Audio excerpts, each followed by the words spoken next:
just before the interval. I've got one more to do. Yes, bus driver. I'm a bus driver. Dealing with customers can be difficult. Running late can be stressful. The other week I was running from Penzance to Mousehole, as I do. And in the evenings we usually drive up from Mousehole up to Pole Village. I don't know if you know, do you know Pole Village? It's sort of the church town of Mousehole, really. But cars parked up there, often we can't get up. So we've started going back the other way, out of service, and going round up the hill and round to Pole Village, and start the next stop's there. So we miss all this little lane out. And so I was coming back towards Newlyn, out of service, so we're not allowed to pick people up when we're out of service. And this guy comes out of the pub, as I was flying past, this guy comes out like that, and I went straight past him because we're not allowed to pick people up. I was off route, out of service. Anyway, I could hear him swearing at me in the distance and that, so anyway. About a week later, I was coming on the normal route, Penzance, Newlyn, coming to Mousehole, past the Fisherman's Arms again, and this guy comes running out, and I saw him out the corner of my eye, so I pulled up and stopped, because I was in service then, you see. And he said to me, "Thanks, mate. You're a gentleman, not like that bastard who drove past me last week."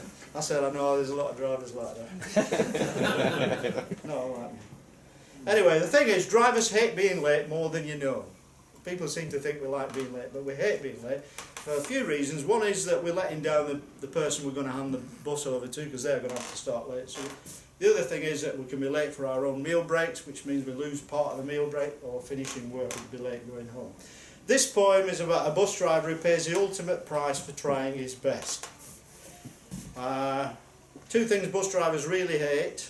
I've researched this because we do talk to each other. People holding the stick out instead of their arm. If they've got a stick that's holding them up, but then they hold it out to stop the bus. It's like, you know, they don't fall over. But and the other thing is somebody who looks at their watch at the bus stop as you pull up, and they go like this. And they're not looking at the time, they're just telling you that they know that I'm late. Anyway, this poem, The Last Bus, it's called. It was inspired by a few things, an idea for a bus driver's gravestone, and it was also inspired by one lonely night when I watched The Seventh Seal, the Ingmar Bergman film, which I was thinking might be a Kate Humble documentary about the seal sanctuary at Gweek. It wasn't. Right, this is The Last Bus. And death shall have no dominoes. Underground now in a wooden box instead of above in one of metal and glass, the absence of a door of any kind at least allows me to rest in peace. That mantra of the bus driving fraternity, an empty bus is a happy one. Maybe wide of the mark in this case, as I find myself incarcerated in this receptacle for used tickets only, ignoring the small brass turning handle that hangs above me like that Greek fellow's sword. I seek the periscope to look upstairs, but its absence confirms what I already know. My last vehicle is a single-decker.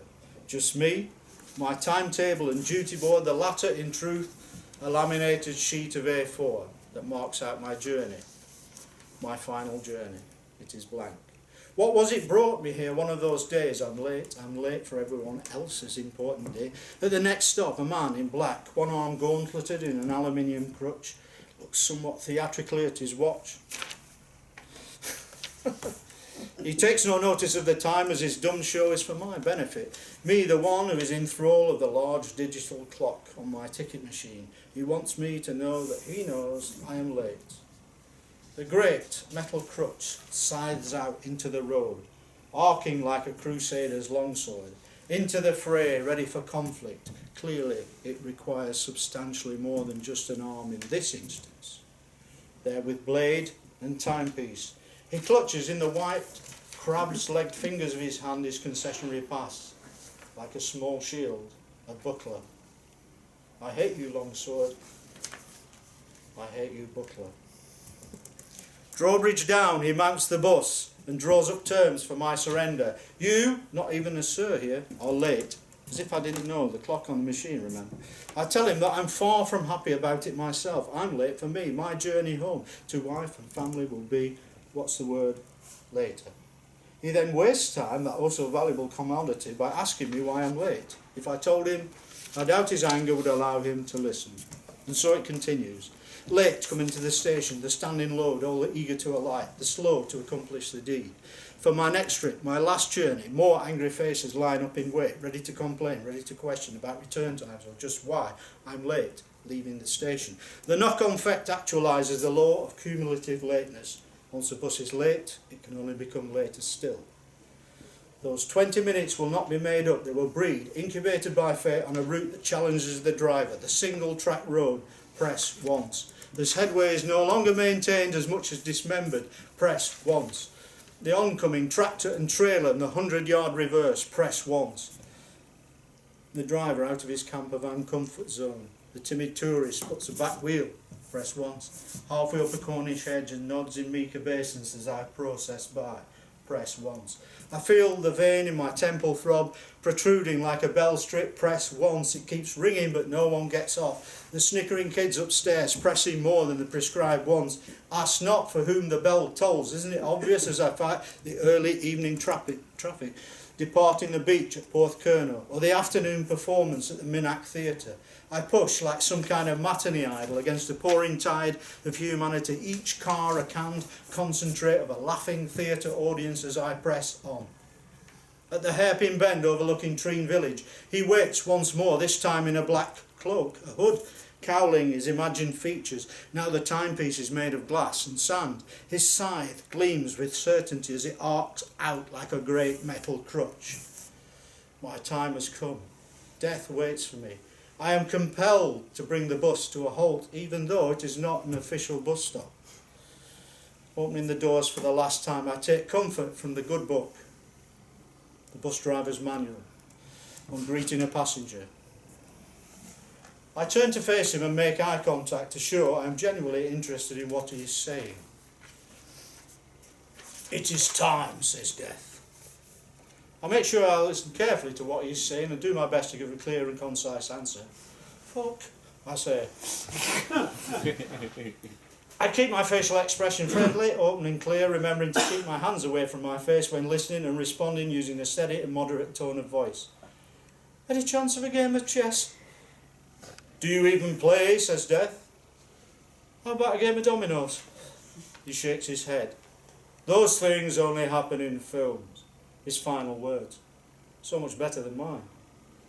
I am willing to smile readily if it is appropriate to do so. Remembering Bob Monkhouse's gag, his wish to die like his father, peacefully in his sleep, not screaming and terrified like his passengers. The passengers who, as I fly over the hairpin's edge, will be meeting their own version of death. The passengers who will never reach the Minack, not the monk's house, this Minack, but a stony place, a hard place. I look around for the rock. Underground now in a wooden box, reaching my destination, blind to what lies ahead, if anything. I present my final waybill. I'm the late bus driver, having arrived at the terminus. Mortem omnibus nobi venit. Which means death comes for us all. By bus, I think.